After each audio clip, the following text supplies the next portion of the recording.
Afin de se venger de son ex-petite amie, le PDG jette chaque année 100 millions de dollars en espèces du haut d'un immeuble le jour anniversaire de leur rupture. Il veut que son ex-petite amie sache à quel point il est devenu riche aujourd'hui. À cette vue, les gens se précipitent pour ramasser l'argent, mais une femme dans la foule reste impassible. L'assistant est surpris et dit au PDG qu'il y a en bas une femme stupide qui ne ramasse pas l'argent. Le PDG ne croit pas qu'il existe dans ce monde une femme qui n'aime pas l'argent. Il se tourne rapidement pour regarder, mais à cet instant, la femme se retourne et s'en va. Il n'aperçoit que son dos et ne voit pas clairement son visage. La femme part précipitamment, craignant que le PDG ne la reconnaisse. Cependant, après seulement quelques pas, elle est arrêtée par des voyous. Les voyous prennent le contrôle de ses deux enfants et la menacent de l'accompagner pour chanter avec l'un de leurs grands clients. Lorsque la femme arrive dans la salle de karaoké, elle se rend compte que la personne qu'elle doit divertir est le PDG. Le PDG reconnaît immédiatement la femme comme étant son ex-petite amie et l'interroge avec colère sur la raison pour laquelle elle l'a abandonné il y a 6 ans. Il s'avère qu'il y a 6 ans, ils formaient un couple très amoureux. Mais un jour, la femme proposa soudainement de rompre. Le PDG s'agenouilla par terre, la suppliant désespérément. Il s'agrippa à la main de la femme, refusant de la lâcher. Mais la femme lui dit froidement qu'elle était tombée amoureuse du riche homme d'affaires à ses côtés. Le PDG tenta de la reconquérir avec l'amour, mais la femme déclara que l'amour était la chose la plus sans valeur.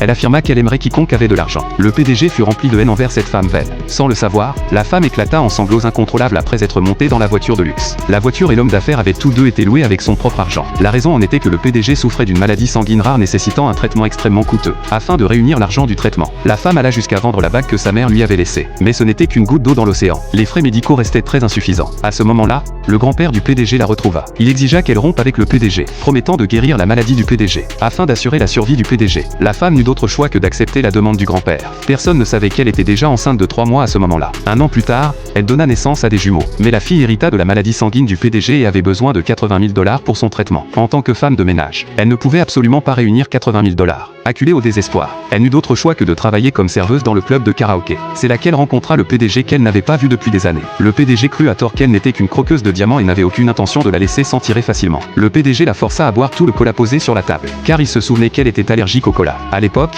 elle avait même fini à l'hôpital à cause de cela. Il avait promis qu'il ne la laisserait plus jamais boire de cola. Mais maintenant, il voulait rompre cette promesse et la força à boire tout le cola sur la table. La femme n'eut d'autre choix que de boire verre après verre. Même si l'allergie la faisait souffrir atrocement, le PDG ne céda toujours pas et la força à continuer de boire. Elle but jusqu'à ne plus pouvoir tenir et s'effondra sur le sol. En la voyant dans cet état, le PDG ressentit un pincement au cœur et lui dit que si elle le suppliait, il la laisserait partir. À cet instant, la fiancée du PDG fit irruption dans la pièce.